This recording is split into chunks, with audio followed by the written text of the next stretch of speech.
Welcome to Flint, Michigan, the partial home of the 67th House District, over which Representative Bill Green has jurisdiction and serves proudly. Today, my guest is Bill Green, the elected member. Congratulations to you on your last victory. Thank you. It's always fun when you win an election and people say they like you. Please kind of tell the audience who you are and what you're about and Yes. your credentials. Yep. So I grew up in a small town just north of here. My dad actually worked at the V8 engine plant just on the south side of Flint. Then I went to Bible college and I was a youth pastor and a pastor and a Christian school administrator for 20 years. And then I got into regular politics and have been a state rep for the last 6 years. And now I'll be starting my fourth term. So in Lansing, representing the individuals of what is now the 67th district.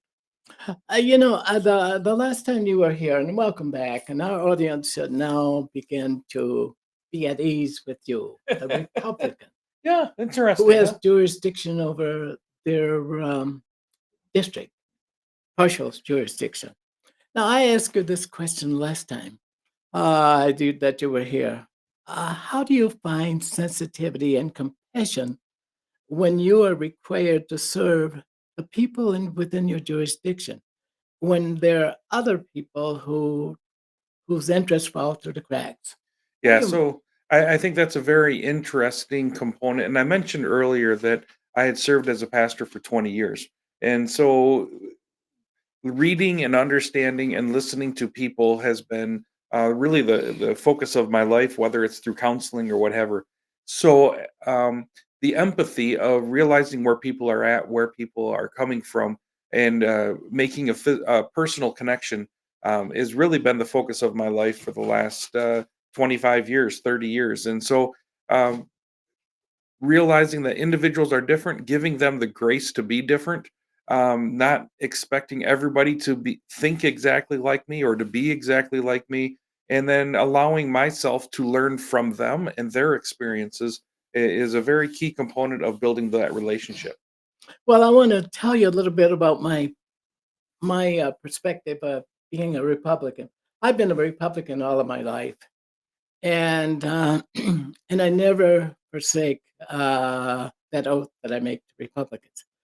But there's a caveat. I am a Republican with the reservations, which other people may not understand. All Republicans don't look like me, and therefore I believe belong in a cultural group that many Republicans are not generally accustomed to hearing. And as a result, I I can't not go out and criticize Democrats because that is the one uh, vested audience that we do not have a connection with. And we cannot win a statewide position without getting the black vote in some cases. There was a time that we could do that, but now it's being difficult. And with respect to Mike Rogers and Young and stuff like that, had we had a better relationship with people within the cities, we might have done better. How do you react to that? So I'm going to echo your sentiment, but I'm going to change it a little bit. Sure. Uh, I'm a Republican because generally speaking, the Republicans line up with my values. And so I'm a Christian first, a conservative second, and a Republican third. And so there are times when my party does not accurately reflect me. And in those areas, I'm very much willing to disagree with my party. And then when you start talking about maybe the subcultures and so on and so forth, I would wholeheartedly agree with you that sometimes my party doesn't always reflect in value or actually indeed the the value of people with different opinions and people with different experiences and maybe even people with different cultures. And so that is where I would echo your sentiment, but then as well maybe expand a little bit. And I'm willing to sit down and learn and not judge an individual just because uh, of, of of the differences that they may have from me. And I'm sure that there are many people out there that are as curious about you as you are about them. The first Yeah, time a Republican is addressing people of color and Black Americans directly as a Republican without fear or without the threat of backlash. And this is the kind of audience that I think that you're speaking to today. yeah. Well, So it's funny please. because when I go to a different section of the country than where I live. So I live in a very rural part. I live on a dirt road out in the middle of nowhere. My closest neighbors are probably a quarter of a mile away. I don't hear sirens. I don't see flashing lights. But when I'm in Lansing, at a hotel, or if I'm in Detroit in a hotel, all of a sudden, all of these different sensory issues start happening, and it's sometimes, the fire trucks going underneath my office because my office crosses over a road, and it puts me at put makes me a little jittery. It's like, well, this is a different sensory, and so I understand exactly what you're saying, that maybe some individuals aren't as comfortable with me, and on that flip side, it's a very curious dance because I may not be as comfortable in certain situations either. But once people can trust you, then you can find satisfaction. Yeah. You can find a goal that you can both aspire to. And Now I and I let's think that's very key, is when the trust is built, and sometimes we skip that part in our dialogue of building trust, and we just jump to the part of, "You should be listening to me." And, so that's a very key statement. yes, I have advised the Republican Party sincerely to avoid making sure that you have an aggressive faction within the party. All parties have factions, all families have factions, Yep, all yep. nations have factions, and factions are a reality of life. So in the Republican Party, you can have an aggressive faction that can, with their numbers, outweigh the sum total of all of the factions and hijack the whole culture. And so I have advised them that we don't want everybody that looks like me to become a Republican. We want some of those to remain in the Democrat Party because they help to hold the reins of government from becoming autocratic, and it helps the checks and balances there. And besides, then the Republican Party can become um, functional uh, as its rules require them to be. Yes, and, our government is set up as a representative form. And so as as in the Republican Party, as we branch out, um, we also have this dynamic called social media, and there's another term called echo chambers, right? And so sometimes there's a very small faction of people, very small, that they end up on social media, or they get a voice through a podcast or whatever the case is, and they get into an echo chamber where they think that they are a much larger group than what they actually are.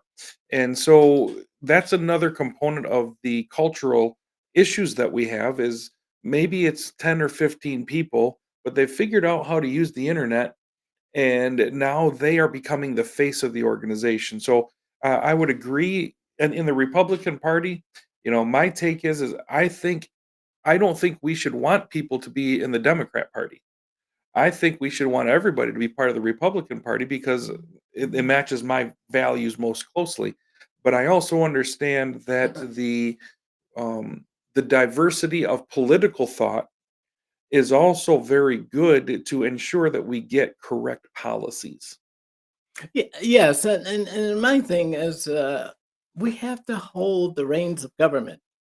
Government would take over and run on Yes, its own yes, without checks and balances. yes. And we may criticize political parties, but they're necessary to check the reins of government as well. I forget which one of the founders, they asked him, "What form of government have you developed?" And they said, "A republic, if you can keep it." That was George Washington, I believe, said that, It was and also Jefferson. Jefferson, And and if you can keep it, and its very nature, government wants to grow and to take over. Just like, we look at a business and we say, are you a successful business? Well, we look at last year I grew this much and my revenue has grown this, and business or in government does the same thing. Last year we grew this much, and see, we're helping this many more people. By its very nature, government wants to become autocratic, wants to control every aspect of what we do, because in the government's mind, that is success. I'm so glad that we're we're talking philosophically and not politically. We're talking so that people may learn something and think about this. Because many Democrats want all people to be Democrats, all black people to be Democrats. And yet when they get in a tough situation, and as Democrats do sometimes, these factions will say, well, if you don't do it the way I want to, I'm going to stay home. That's hijacking the party. Hmm. That's Yep. allowing the other party to rise. We don't want the Republican Party to do that.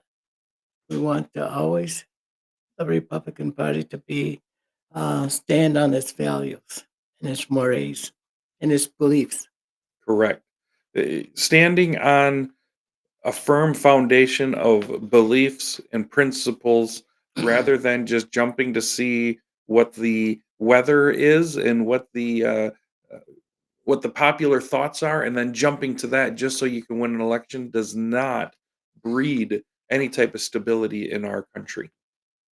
There was this came up. We just had our county convention here Right. recently, as you know, and this subject came up, and someone passed a note to me, and it read, "Large factions this to this degree are dangerous to the democracy in general because it can seize the reign of government by controlling the three branches of government during surreptitious attempts to pack the courts, expand the number of states, territories, and subdividing states to yield more senators, thus changing the character of the nation." As the Republican, as the American people quickly thwarted and responded angrily to this attempt with a mandate for the 47th President of the United States. How do you respond? Well, I think sometimes we get in these battles, right? And growing up, and especially as a teenager, one of the statements we said most consistently was, "Even a skunk smells its own scent first." And so I think over the last, let's say, 75 to 100 years in our country, one side has been trying to dominate. They've taken over the school boards, they've taken over library boards, they've taken over all of these in the city councils, and they've taken over some of the cultural institutions. And then when the people reject it and say, "No, this is what we want," then they look at it and say, "Oh, look, see, look what they're doing. What they're doing is bad, but when I did it, it was okay because I was doing it righteously. I was making my own." And so we have to just realize that the American system of government, if we can keep it, has its checks and balances. Society will go through different values, and will generally come back to how our founders designed it to come back to, and then as well as it will generally grow into an area where we're probably more inclusive than what we have been. Well, thank you, Representative Green. I'm going to go to some local issues here, and I hope that you will be comfortable in talking about them, even though some people may be kind of antsy on it. But I want to talk about Flint Central. I want to talk about education in the Flint area. This is Flint, Michigan. And Flint had one of the best school systems in the world 50 years ago. It was called the Flint Education System. It was sponsored by the Mott Foundation and General Motors Corporation and other entities with money. They poured a lot of money. And anybody who wanted to have an education could get one. Those days are now past. Did the American people, did the people in the city of Flint make a mistake by turning their back on education in those days when it was so highly supported by the people, by money, by power, by position that we all had in those days? And did the school board, did they couldn't get out of their way and completely destroyed a great school system and also caused other school systems to rise at the same time, which is good because, and also to decline. Education began to decline. As a matter of fact, General Motors had to sue one school district, and I think that was Carmen Ainsworth, for overtaxing its property back about 40 years ago.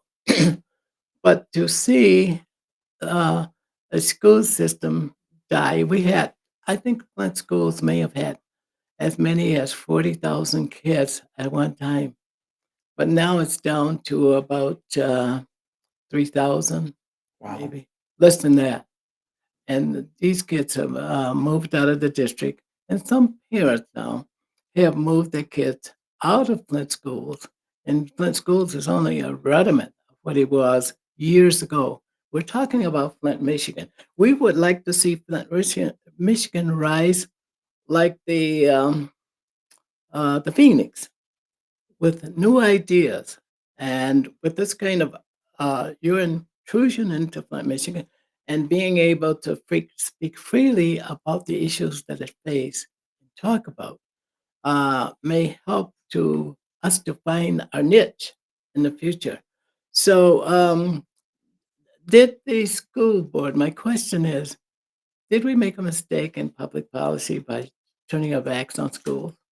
I that's a very deep and complicated question, right? So I grew up in Tuscola County, which is just a little bit north. When I graduated high school, there were 16,000 kids in the Tuscola school district, and today there are 8,000.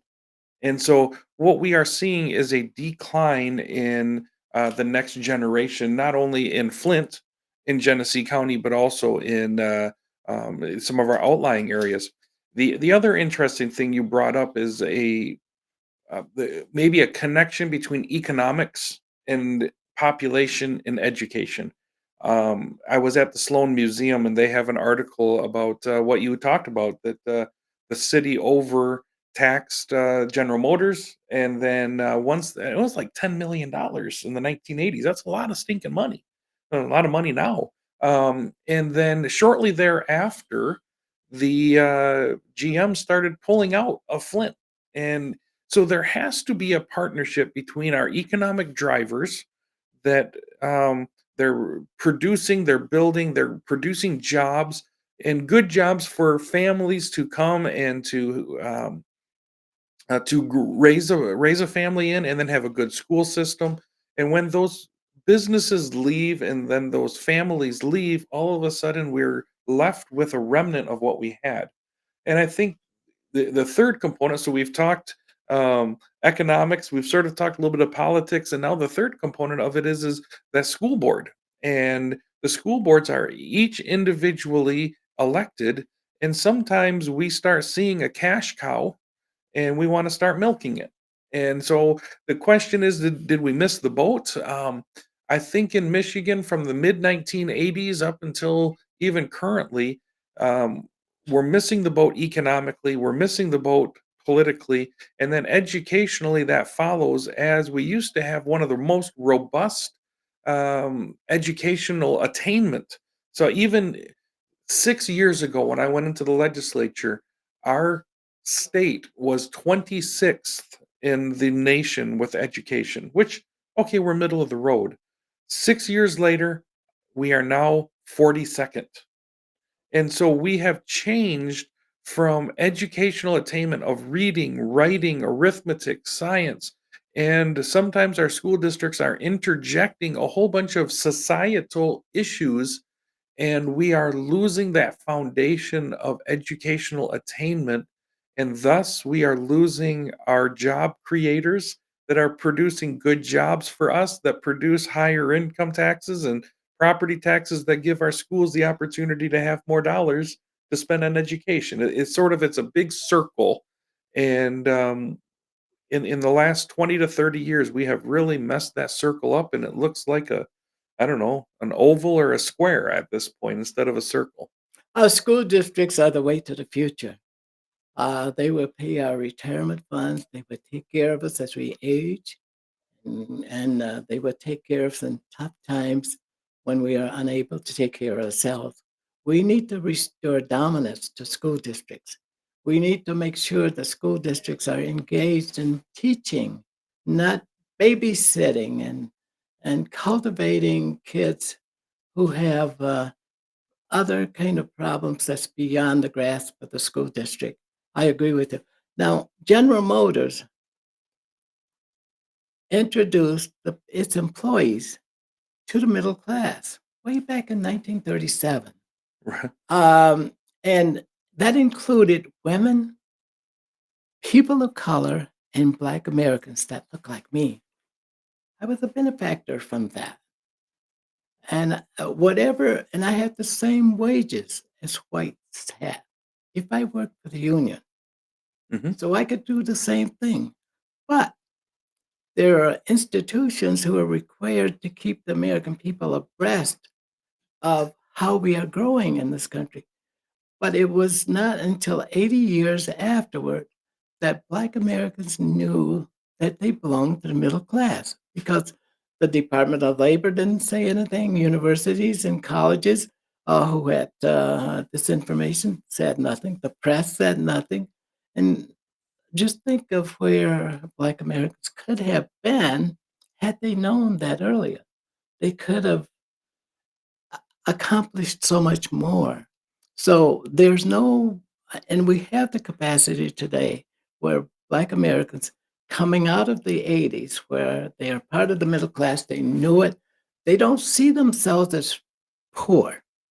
And many of the uh, um, older leaders, they they fostered legislation that worked for poor people, that all Black people were poor, that they weren't educated, underfoot, undernourished, under this and under that. And the press carried that same kind of dilemma. But the people who came out of General Motors in the 80s and the other plants as part of the middle class don't see themselves that way. And I want to know how you would take this information, and this is from research, how you would take what you learn and help to improve the quality of life for Black Americans. Yeah. So, a very interesting thought line of thought, as well as a very interesting set of circumstances, right? So, when I went into the legislature in 2018, and then I won that election in 18, and then I took my seat at January 1 of 2019. I went to an orientation, and there I had an individual who was a senator, who would be his first time in the Senate, and he was at the orientation. And he and I sat down. He's since run for Congress, did not win, but he's run for Congress. And he said, Phil, I want you to understand that the cities in rural Michigan are very much the same. We have different color of skin, but we're very much the same. And so, as you were speaking, and you said, "Hey, the black people, the people of color, we were brought into this," and I'm sitting there thinking, well, what General Motors did for rural Michigan. And and he said, "Look, Phil, we're dealing with the same issues. We're dealing with schools. We're dealing with infrastructure, with roads and water and sewer and internet. We're dealing with how do we make ends meet in our community for law enforcement and crime and EMS." He said, "If we could ever put apart our political differences and come together, we could really make a big impact in our state." So as we look at General Motors, look, I'm a beneficiary of that. I call it generous motors. My grandpa moved up here in the 1940s. He moved up from Missouri so he could have a job at General Motors. And my uncle and my uncle and my dad have all retired from General Motors. And so I'm a very big beneficiary, but I also know exactly, um, I, I, I can empathize because my family went through the same thing where there were no jobs in Missouri. So they moved up here. And that brought up my family into the middle class. And so I think as we look at our similarities, we look at what General Motors has done to this community and for this community, there's nothing more that we can be thankful and try to create policies to make them stronger here. Well, there are people like myself who don't want you to feel sorry for it.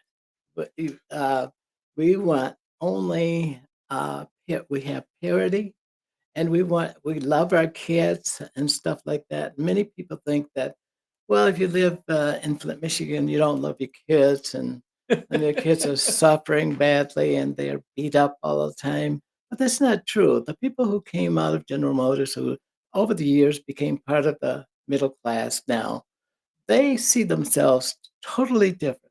They see themselves as powerful or empowered by the money that they have, the places that they go, the schools that they attend, the capacity that they have to do whatever their peers do, their white peers do in a lot of and of course there's bias there, but there will always be bias, and we can put up with that. And all Americans would like to they look at their kids as the products of the vision of Martin Luther King. Yes. Martin Luther King believed that all kids at one time were merged together and live a life that is worthwhile living.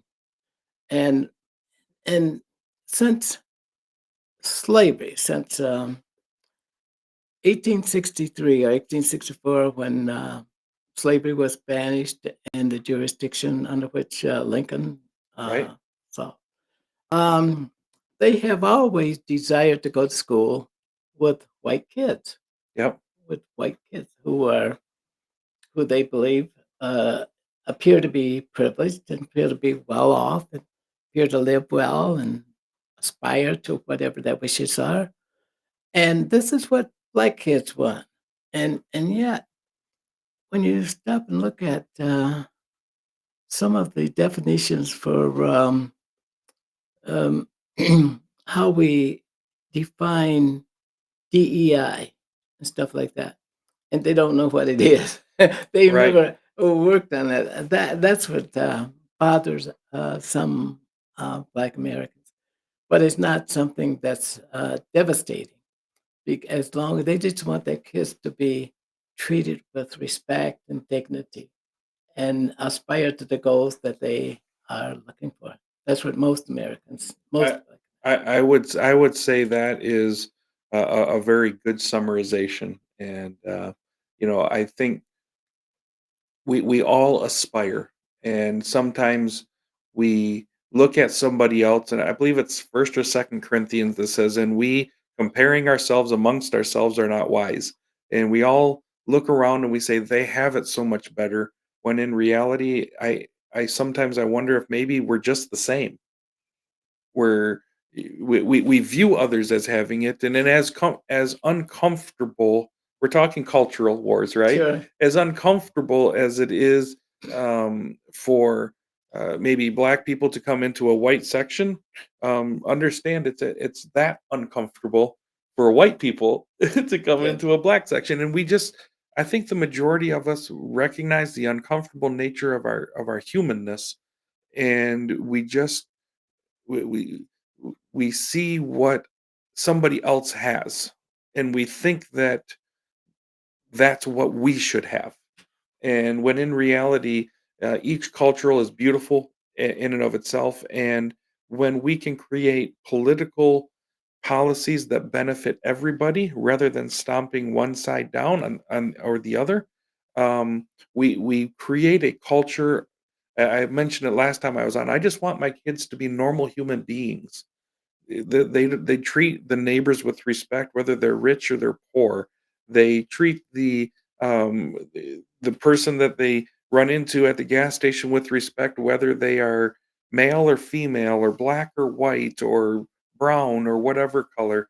And that is a huge aspect, not only of our society but of human nature, to be able to respect each other, and to maybe realize that there are barriers. There's barriers for me when I go into a certain community, and then there's also barriers for that community when they come into my community.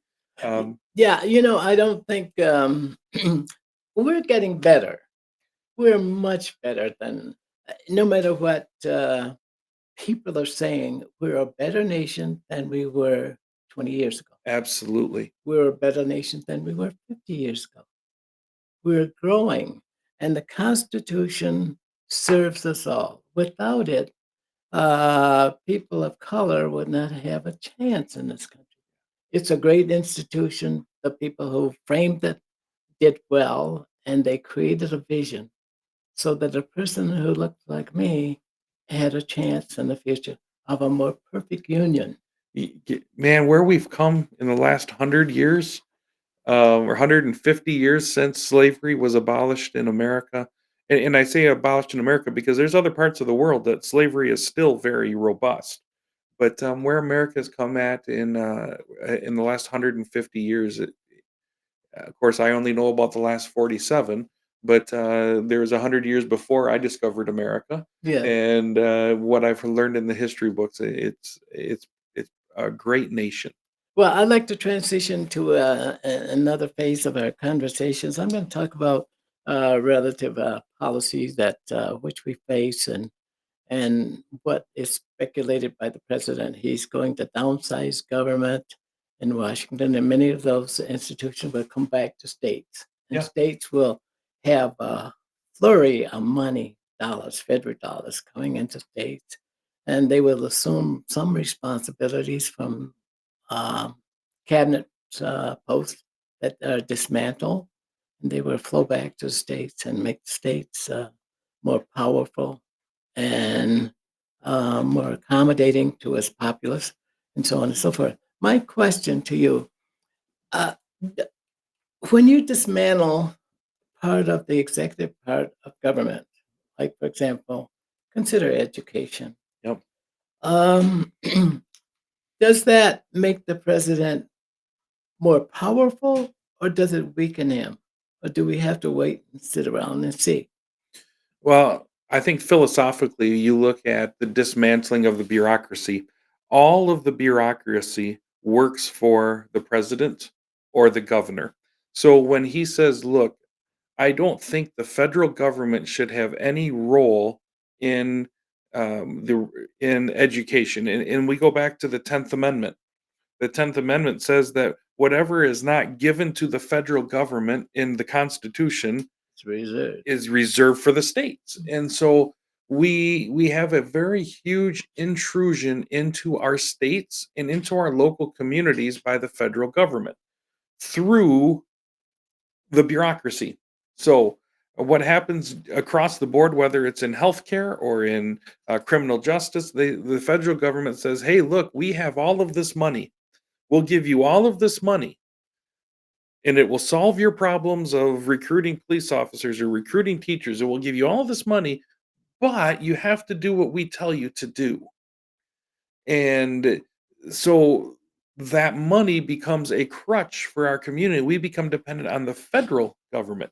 So by eliminating the bureaucracy, eliminating the departments, my take is inherently we are giving the power back to the state and back to the people.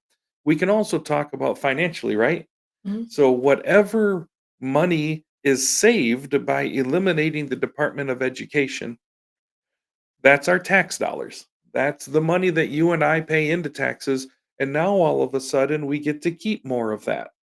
And then because we're keeping more of that, we're able to spend more of that on things that we want rather than sending money to, you know, um, some other state, some other community that is our tax dollars. So I think it actually reduces the power of the federal government by reducing the bureaucracies.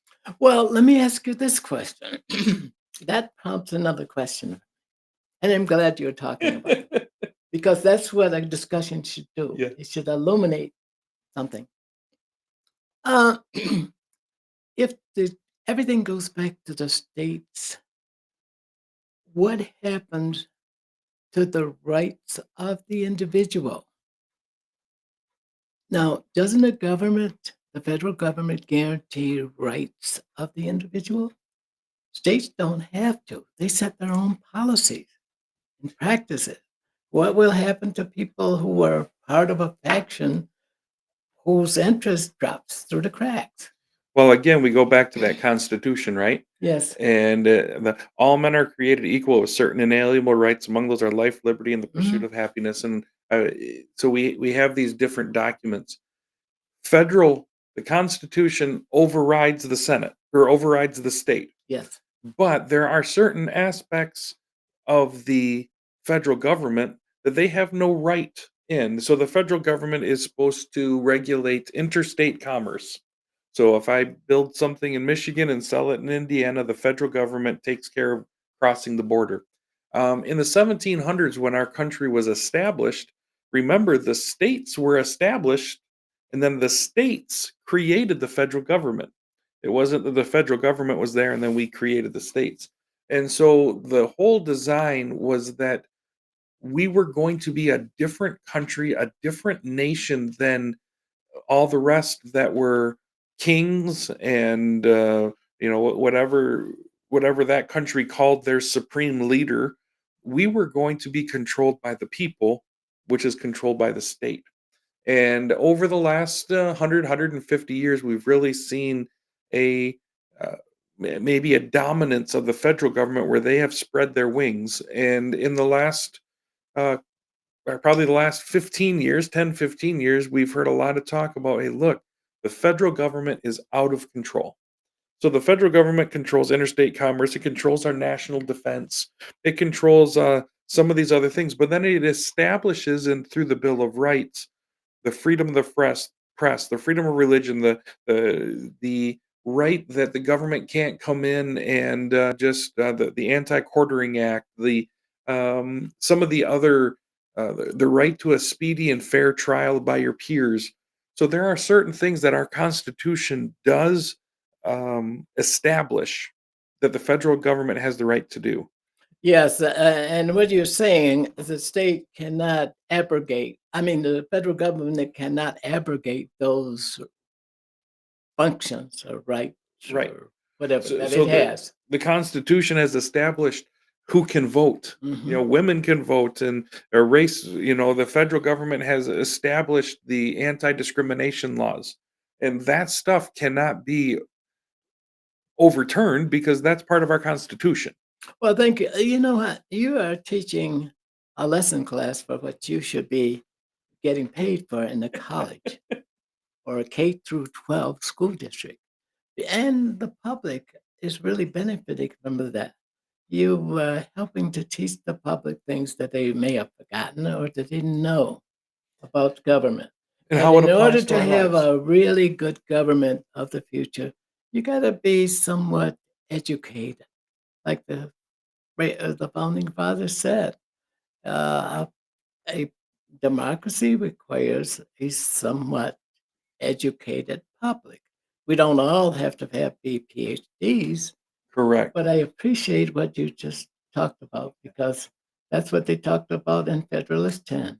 Yes. Yes. Yeah. Thank you. And so, moving on from that, did you know the first law passed in the United States? It wasn't United States; it was in the 1600s. Was in Massachusetts, and it was called the Old Deluder Satan Act. That was one of the first laws passed, and it said that because the Satan is the old deluder to that how do I say it? I'm trying to figure out the words. The Satan is a deceiver, so we have to have a an education system to teach our kids to read and to write, so uh, they can't be deluded by the Satan. And so they created the first public schools in Massachusetts. And those public schools taught Latin, they taught Greek, and then from once they graduated from there, then they went to Yale and they went to Harvard that was established there. And so our public school system was established by a state, and we had a college and university system set up well before the federal government got involved in our education system. Was that Harvard? Harvard and Yale. Yeah. Yep. Yeah. Okay. Thank you for that. You know, we've exonerated our democracy here. We've said Yeah. something good about it, and it works well for us who work at it. It's not a perfect system, but it's the best system. And we should be grateful that we were born here in America today.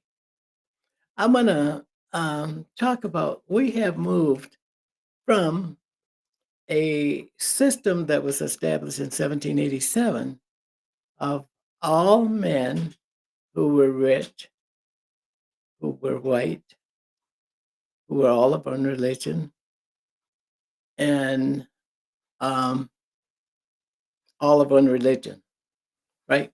So, but today, 260 years later, we have become a pluralistic nation, and the dynamics are different.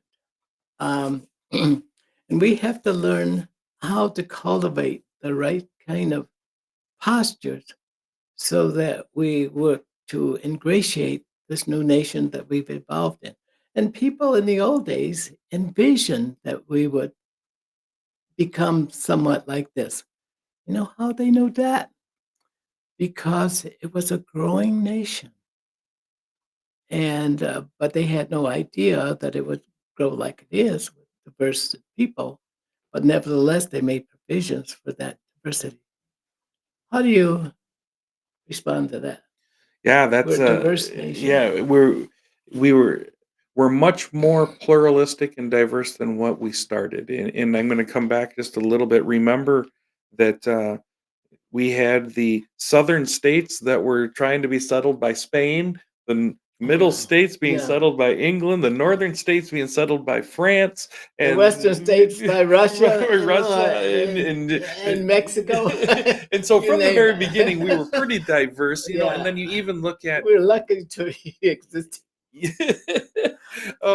you look at even religion wise, Pennsylvania was Quakers, Yes. and then you have the Anglicans, which is the Roman the Roman Catholic English Church of England in Virginia and such. And so there was just a lot of different working models. But now throughout our welcoming of our country, of opening our arms to immigrants, whether it was the Irish potato famine or different political things, or we have a community in America that they refer to as Hmong, Hmong, and they were our allies in the Vietnam War. And when we pulled out of Vietnam, they were our allies. They were going to get killed, and so we actually transplanted them to America.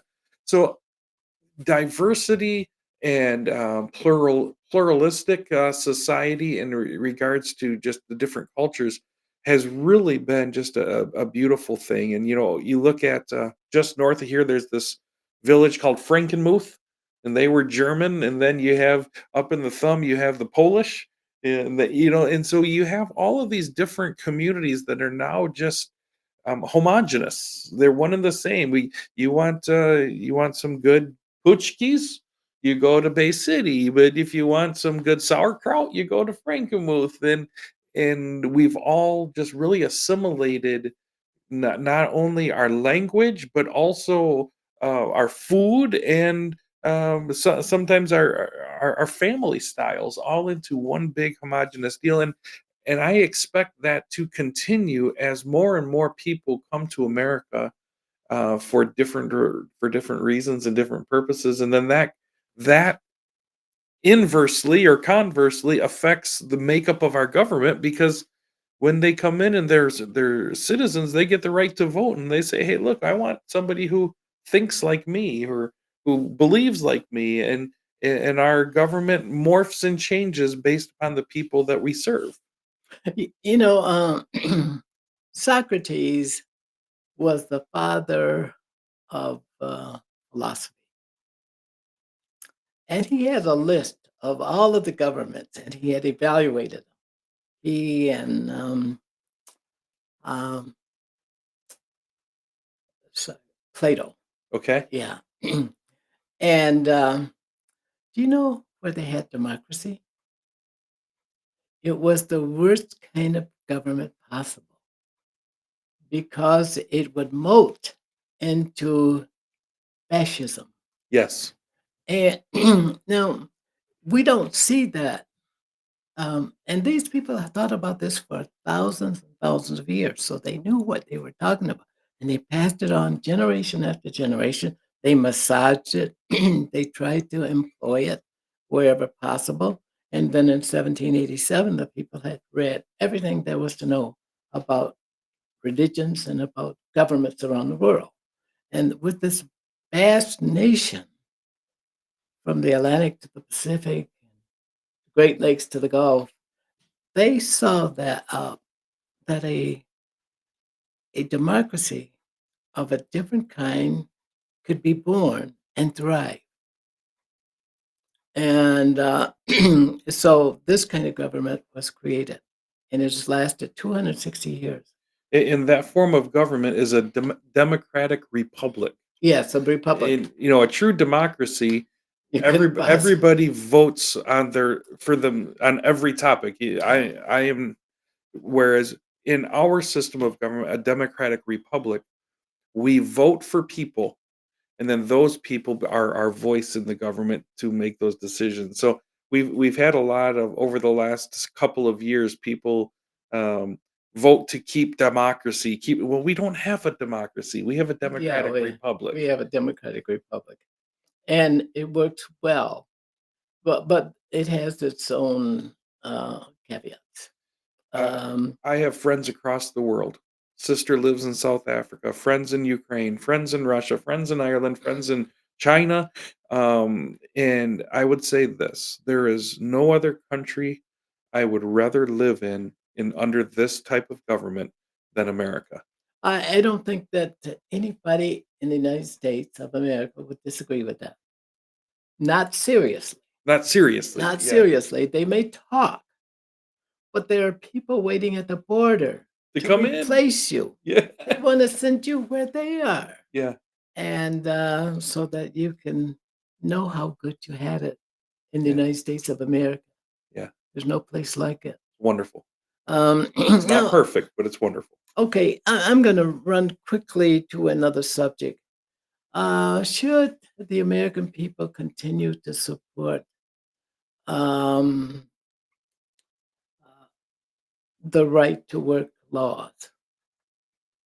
Yeah. Um, how do you feel about that?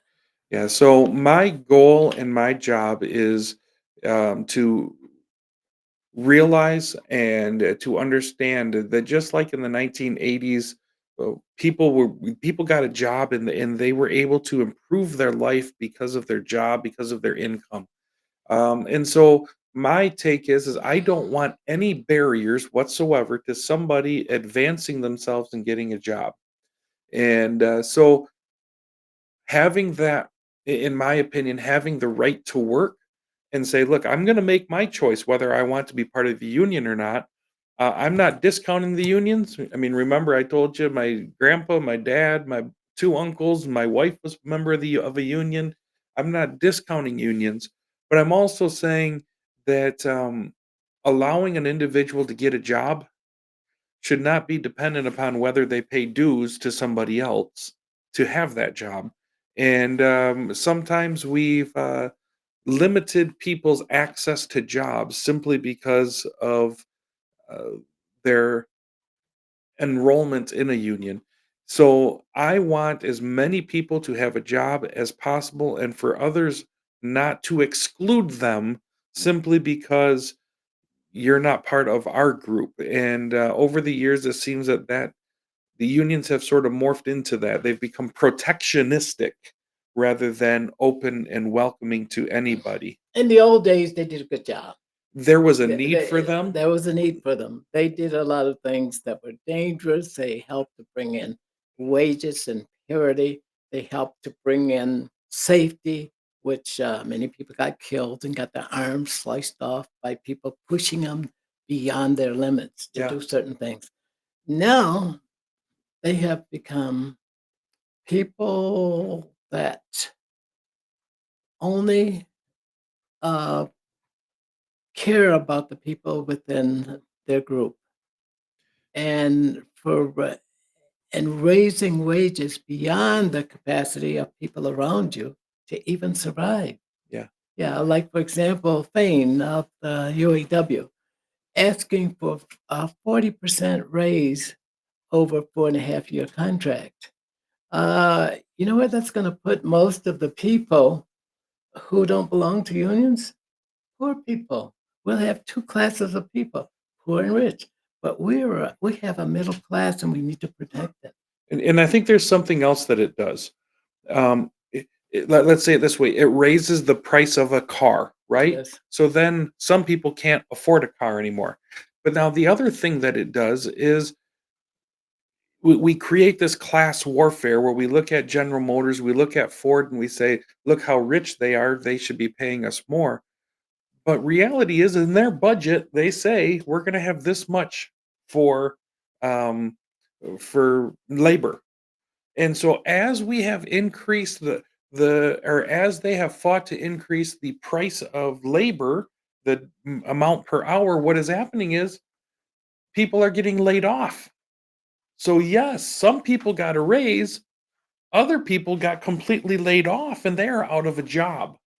And whether it's the engineers or whatever the case is, and so the companies have had to innovate, and now they're bringing in machines. They're safer. That's wonderful. And now we don't need as many people. And Uh, now we're having to raise the price of the car, yes. and or we could go on just about any other thing.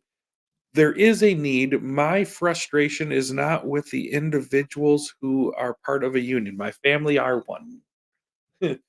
My frustration is those individuals that every paycheck they pay their dues to the union, and then the union bosses disregard their voice politically. The number one cost of the unions have their pot of money. The number one cost or number one expense is political lobbying. So they are lobbying politically. And then from there, you look at the price, or you look at the salary of the union leaders, and many times it's completely different. The perks, the benefits that the union bosses have. Yes, they're helping raise money, but they're not reflective of the political values nor of the economic status of the average union member. And I think the unions in some respects need right to work in order to prove their value to the employee. Okay, good response. We got to quickly move on to something else. Bill, how should we address, and we're getting on some thin ice here, okay? And Not like this whole interview hasn't been thin ice. you might be uncomfortable, but I'm on it with you, okay? How should the American people, address the issue of reparations, which some Black Americans argue that the nation owes them? But conversely, many young white Americans say, no, it's unfair to our inheritance. We have earned this. We're Americans. We're here. And the Constitution and the entire system of government owes us our due. Yeah. And we should not be burdened with the ills of the past. We know something should be done, but what? I don't know. Now, how would you respond to that? So I guess I'm going to look at two different situations that sort of play part of this. Okay. One is a conversation I have had with my brothers and my sisters. Um, we're looking at, I say we're looking at, we've talked about like inheritance. My dad passed away about 9 months ago. And so now we're in this really goofy stage of life with our brothers that we're looking at. Okay, what do wills say and all this other stuff? And one of the statements my brother made was, look, if I am dependent upon somebody else dying or somebody else giving me a gift to make me secure, I'm in a really bad situation. Okay. So that is one aspect of society of trying to make people not dependent upon the government for their future. Okay, another component of this is I mentioned my sister lives in South Africa, so I've studied a little bit about South Africa. South Africa did some of this where they took land and they took all the stuff from the white person and gave them to the black people, and that was about 15, 20 years ago. They went through that, and did it actually work out? Did it actually help the black individual? And I would say that experiment 15, 20 years later, you could look at it and say, it seems like they're sort of back in the same situation where there's this class warfare. While we and I don't like to draw distinctions, but while we as white people um, look at it and say, "Look, we understand the plight. We hear the plight of the black individuals, the black families. We don't want to make them dependent upon the government or to make them dependent on it. What we really want to do is we want to make our society level. We don't want to elevate somebody else, so now we're hurting the brown people or we're hurting the red people. What we want to do is we want to make sure our society is across the board level for everybody to succeed. I'm hoping our audience are really paying attention here. We're discussing things that should be discussed in Washington, in Lansing, in the city hall.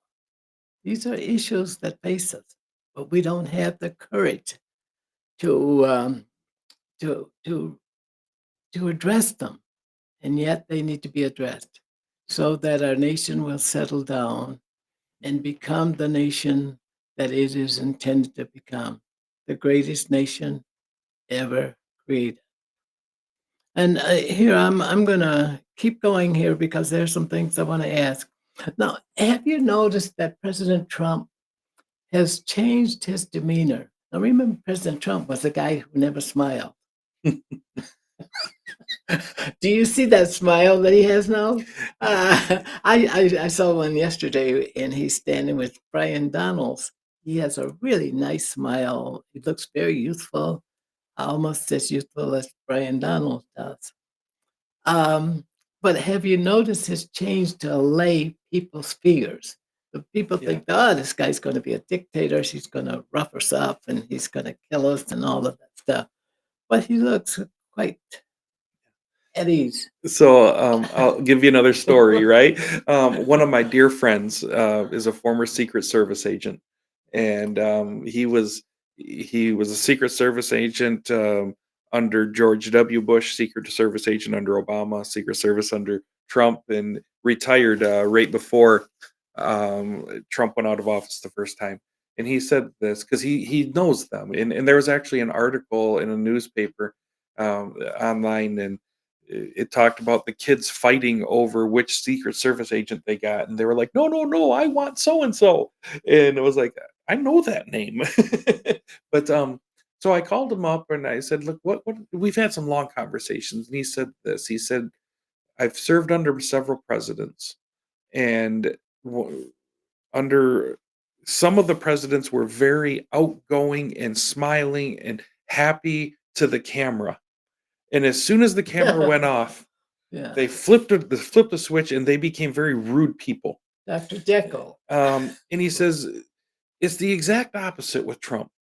Trump has a persona, the persona of what was the name of his show, The Apprentice? You're fired, Yeah. and he has that persona, and in front of the cameras, he carries that persona.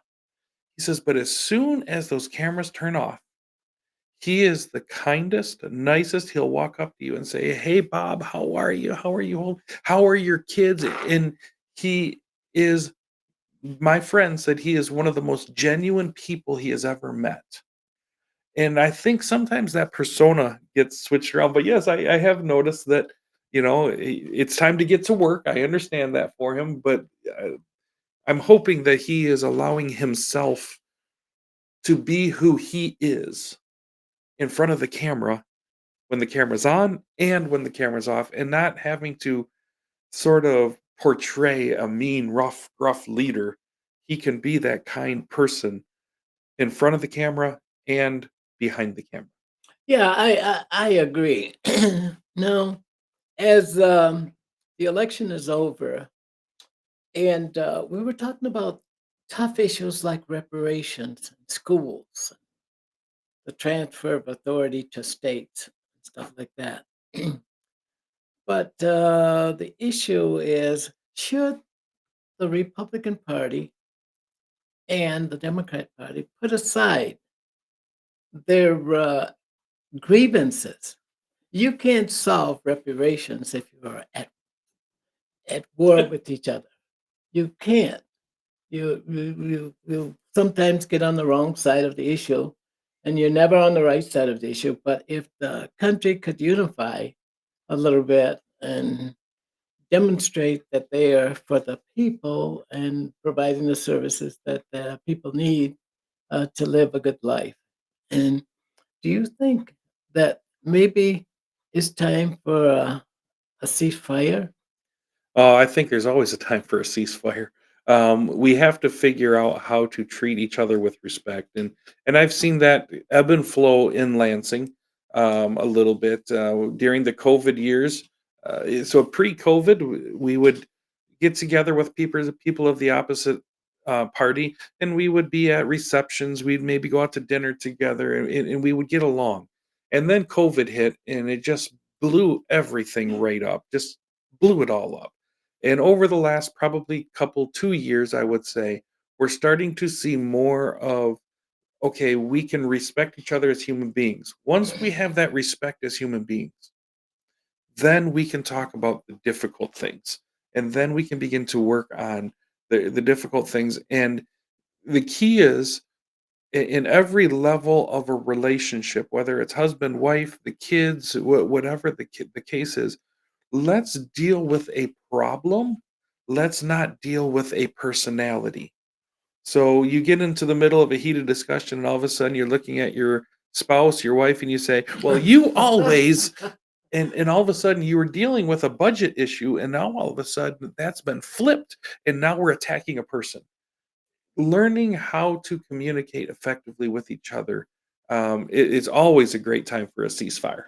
Oh, well, okay. I another phase. I'm getting close to the time that we need to conclude the show, but I want to talk about immigration. Yeah. Where's the Achilles tendon in the integration uh, here? What should we be? Why is immigration important to us? Well, okay, so there's a couple questions that's packed up into that question, right? So you Yeah. have the issue of immigration, and we talked about that diversity, the plurality, the Irish potato famine, the et cetera, et cetera, et cetera, the war situations. But now we have a very huge issue that we are flowing into it, which is our borders, having our borders secure, in immigration, and this is all flowing into it. And Henry, this is something that I am learning and trying to wrap my brain around as well. I forget when it was. A couple weeks ago, I was down at the Mexican border and observed and talked to law enforcement, talked to border patrol. And one of the most difficult things that we have to understand is that border on the Mexican side is controlled by the cartels. Human trafficking, drugs, money, you name it. Um, it is controlled, literally controlled. The story was told me that one of the cities on the other side of the border, the sheriff got sideways with the cartel, and wasn't didn't he disagreed with the cartel. The next day, they had killed him, chopped his head off, put it on a stake, and planted the stake in the mayor of the city on the Mexican side. So even the governor, even the president, even the sheriff in that Mexican region, they are controlled literally by fear, by power, by money, by the cartel. And the cartel is what is bringing over literally human trafficking for sexual issues, human trafficking for labor issues, um, the fentanyl, the cocaine, the different drugs that's really affecting ours. So I don't think any one of us is against immigration, but we want it to be done legally. We Yeah, that and that that's is the where I want to key. get. Why is legal immigration important to the United States of America? Well, Why? that's where it is in our very fiber. It's who we are. Everybody at one point or time, I say everybody, obviously there were some Native Americans, right? But everybody immigrated here at some point in time. They moved from where Yeah, they but were. that's no longer applicable. We have boundaries now. We have rules and regulations. But the Uh, Irish came over I know, and they and did it legally. yes, this is what you want to do. Can you go anywhere in the world and establish residency there without going through it legally? No. Name one country. It, Go to Russia. go to They Mexico. send you to Siberia. Yeah. Yeah. Go to Mexico. Yeah, they put you in prison if you If you cross the survive. border. Yeah.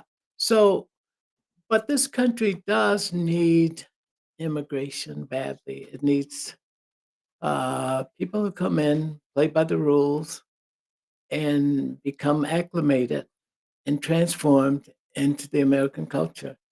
Just like the English, the Caucasians from Europe did, who were English. This country was founded as an English, American, Caucasian country. And everybody else from Europe who was not an alpha from one of those countries, England, had to come in and be acclimated. And that was okay. That was okay with everybody else Yeah. Well, because the English dominated. think of it this way, Henry. If you invited me to your house, I would come in through the door and then I would acclimate myself. I would say, "Hi, Henry. I'm Phil. Would you like me to take my shoes off?" Because in your house, you may take your shoes off. In Yes, my house, I I don't. do. Okay. And so there are rules in your house that, as a good neighbor, I'm going to follow your rules.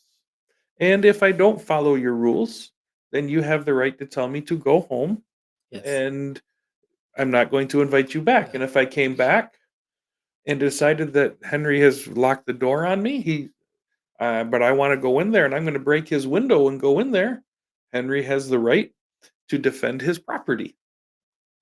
Can you So summarize a position that logical for the Americans to have that is consistent with the way the country wants to go with respect to immigration? What would that be? What should we be doing? follow the law. We have it set up for asylum seekers that you come and you say, I'm looking for asylum. Okay, here is our process. We have it set up that if you'd like to emigrate, you fill out a visa, you get a card, I want to come as a student. Okay, you can do that. You can do that legally too. We have bent over backwards to allow as many people as possible to come in. but the ones that are doing it illegally are the ones that are getting all of the recognition. So, folks, what you've heard was a dissertation on what should be done with respect to immigration, which is still a subject matter on which we are all concerned. But Phil has just given you a position that we should have with respect to the mood of the country. And the country at this moment want to see the immigration problem resolved. So thank you, Phil, for that summary. We know that that's a good summary. Here's a question, one of my last questions that I want to ask you. There's a woman, a Republican woman, wishes to know why the president did not. He chose all of these Americans, but did not choose a Black American for any of the cabinet posts. And she was wondering why not Yeah, some of the ones that are well known, yeah. like Dr. Carson or Tim Scott or some of those. And so I am not up to speed completely on who has been nominated for what. I did hear over the last since last night, it was either last night or this morning, that the that Trump nominated somebody for for the housing and the the housing cabinet position, that is a black person. He also for the Department of Labor nominated a Latina. Yes, I saw that. So there, this is going to be a very long process, and not only do they have to be nominated, they also have to uh, be confirmed by the Senate, and it's going to be a long process. And I think let's make sure that we don't that we reserve judgment. But like I said, I know there has been at least one black and one Latina um, amongst several, and but I'm just not aware of everybody who has been nominated. Well, Phil, I am not concerned at all. We did not move the needle. And most of the people that who Trump, of course, they look like people who can move the needle. They were factions that could move the needle. We as Black Americans cannot move that needle yet. However, you had 47% of women who are faction. And we thought that all women were Democrats. But no, 47% of the women we got. We got 35%, I believe, of Hispanics. Yes. Yeah, that was these are factions. And then you got all of the other factions. But if you take and look at a diagram, when you intersect Democrats and Republicans, that should be in the middle of this universe where you have some common ground there, of which you all contribute to that common ground. But Black Americans did not move the needle, and somehow they need to learn how to use their vote that best benefit them. They don't have to use the vote in one place at one time. It is not good. How would you address that? Well, I think the Republican Party is realizing that there's a lot of things that the Republican Party agrees with the Black communities, with the Latino communities, with even the Muslim communities. We are realizing that we have many of the same values, and as we move and we progress, a solid, good um, cabinet person, a good leader, is going to make for a good country. And when our first goal is to have a good country, then we look at it and say, yeah, you know what, maybe I don't agree with that one individual. How come they don't more look like this or look like that? But we can have confidence that our country is going to grow and improve. And thus, as our country improves, our societal communities will improve as well. Well, Representative Phil, we've come to the end of our time. I'm going to give you 30 seconds to summarize how you're going to use the information if you learned anything today. We certainly learned a lot from you, and we hope that you have been inspired by the conversations that we've had and how you will use this be to develop good public policy that benefit all of the people in your 67th district. Yeah. Well, I think obviously as you and I have more conversations, we talk about uncomfortable things. It allows me to hear that there are issues and then to build those relationships with those groups so that as we begin working on different policies, different topics, I have a more open mind to be able to discuss and say, hey, wait a second. And then as I also look at those sub communities inside my district, being able to reach out. And so these conversations, not only are conversations, but they're also the beginnings of relationships with each and every one of you all, so that as time progresses, we meet together at an office hours. You call and say, "Hey, can Representative Green meet me for a cup of coffee?" And we can meet, wherever. But all that being the case, it's going to help me to grow and improve in my representation of all people. We want you to become a part of all of the institutions in the city of Flint that help Flint to find its way, to find its next niche so it can rise like the phoenix again with new ideas, new people, new resources. And I think that you have done a lot to inspire us that Republicans also are people that we can depend on and one on our side in Lansing. Thank you for being. You've been a great guest. You've been a great subject matter. We appreciate you, and hopefully that you will come back again. Thank you, Henry. Thank Thank you you. for the With that, invitation. with that, this is Henry Hatter signing off. Stay focused.